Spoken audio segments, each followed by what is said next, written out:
മനുഷ്യന്റെ ഏറ്റവും വലിയ സൗഭാഗ്യമാണ് നല്ല മക്കൾ. ഇല്ലെങ്കിൽ മക്കളെ കൊണ്ട് ദുരിതമായിരിക്കും. അള്ളാഹു നമ്മളെ മക്കളെ നല്ല മക്കളാക്കി തരട്ടെ. നല്ല മക്കൾ എന്ന് പറഞ്ഞ പേരിൽ ഇങ്ങനെ നല്ലത് തന്നെ പ്ലസ് ഇട്ടാ പോരാ. സൽക്കർമ്മികളായ ദീനുള്ള ദുആ ചെയ്യുന്ന മക്കളാവണം. ദുആ എല്ലാവർക്കും കഴിയോ? ഇല്ല. ദുആവിന് വേണ്ടി പഠിക്കണം. നമ്മൾ എങ്ങനെയാണ് ദ്വാരക്കേണ്ടത്. എങ്ങനെങ്കിലും ദ്വാരന്നാലൊന്നും ഉത്തരം കിട്ടൂല. ദുആ എന്നുള്ളത് എന്താണ്? ഇബാദത്താണ്, ആരാധനയാണ് ദുആ.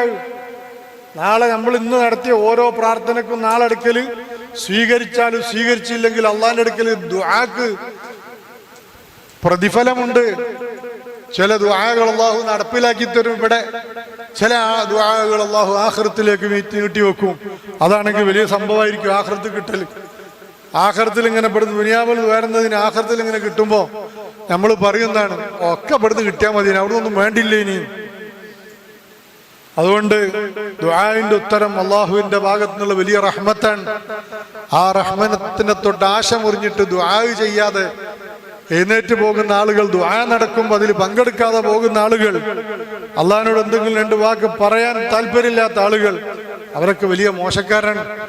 അള്ളാഹു ആ മോശക്കാരിൽ നമ്മൾ അള്ളാഹു പെടുത്താതിരിക്കട്ടെ.